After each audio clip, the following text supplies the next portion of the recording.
Collins, Part 1, Using Non-Authoritative Sources to Supplement Codification Research. Objectives: understand what non-authoritative guidance is and understand its potential benefits. Become familiar with the FASB's conceptual framework and gain experience applying this guidance. Properly use non-authoritative sources.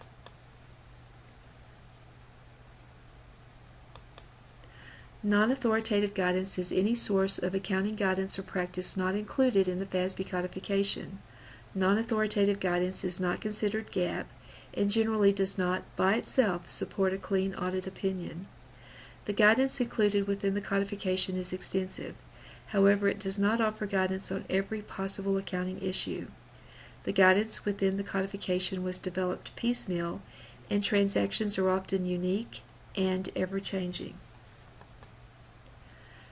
ASC 105 provides guidance for circumstances where authoritative guidance is not available.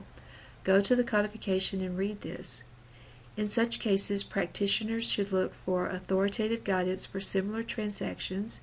If that is not available, practitioners should consider non-authoritative guidance. According to the codification, examples of non-authoritative guidance include industry practices, FASB concept statements, AICPA issues papers, IFRS, pronouncements of professional association or regulators, textbooks, etc.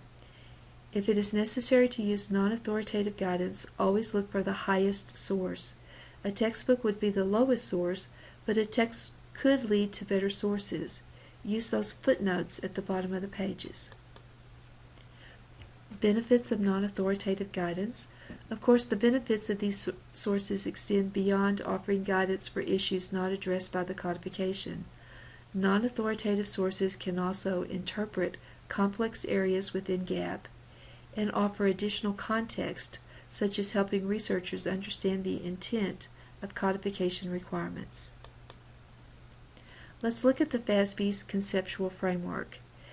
This is used by the FASB as a conceptual foundation for setting new standards. The conceptual framework is used by practitioners as principles when GAAP is not on point. The concept statements are non-authoritative because due process was not used. The FASB's conceptual framework is a set of guidance also known as the FASB concept statements or statements of financial accounting concepts. Even though this guidance is non-authoritative, it sometimes is the only place to go for guidance on certain issues. For example, elements of financial statements. The concept statements may be the only source for definitions, and it will be critical to use this. The conceptual framework comprises the following standards, among others.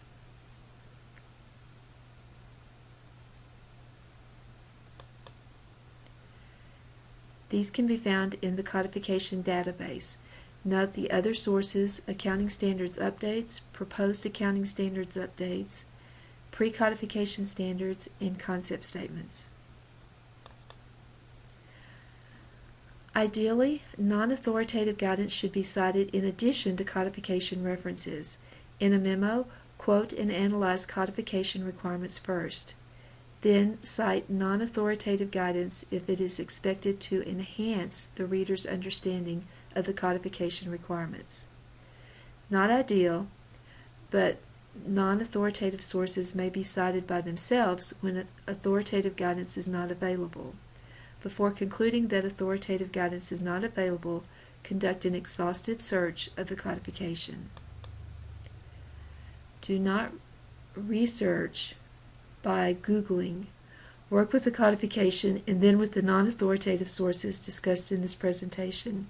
Information on the Internet may not be US GAAP, may not be current, or may not be accurate. So stick with the codification and the non-authoritative sources discussed in this presentation. How do you know whether your search effort was exhaustive? Consider the following steps.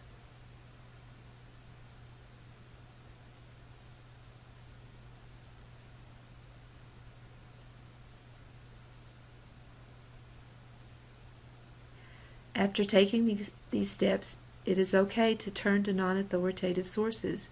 Even then, however, the non-authoritative source might point you back to the right place in the codification.